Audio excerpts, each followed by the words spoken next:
রান্না বাইকে চলে আইছি বাসি বিয়ে দেখতে। আজকে বানাবো কুলি পিঠা।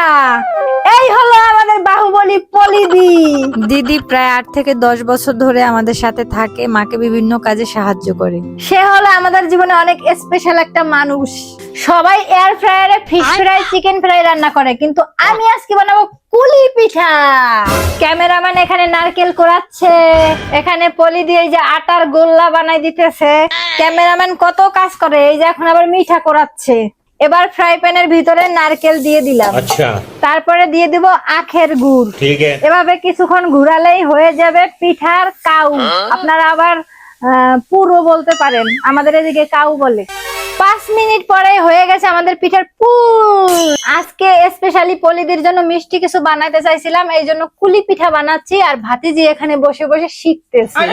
পুলি পিঠা কার কার পছন্দ অবশ্যই কমেন্ট করবেন। পিঠা বানানোর মাঝে আমি আসছি স্পেশাল বেগুন ভর্তা বানাতে, যেটার রেসিপি আপনারা যদি চান তাহলে আমি অবশ্যই দিব। আমাদের পিঠা বানানো কমপ্লিট। এখানে আমি কুলি পিঠাগুলো রাখলাম, এবার দিয়ে দিব এয়ার ফ্রায়ারের ভিতরে।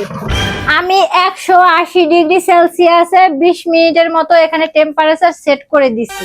20 মিনিট কমপ্লিট। তো এই হলো আমার পিঠার ফাইনাল লুক। দিদিকে এখন খাই দেখবো তার রিয়াকশন কি হয়। রুকো যারা। কেমন হয়েছে? খুব ভালো হয়েছে। शाबाश সে খুশি, ভালো হয়েছে, এটাই আমার অনেক খুশি। वाह क्या मुस्कुराहट है। তেল ছাড়া পুলি পিঠা কিন্তু একবারে বিস্কুটের মতন লাগতেছে, সেই স্বাদ মাসি। তো আর দেরি কেন, এখনই অর্ডার করুন TQIU এর এই এয়ার ফ্রায়ারটি।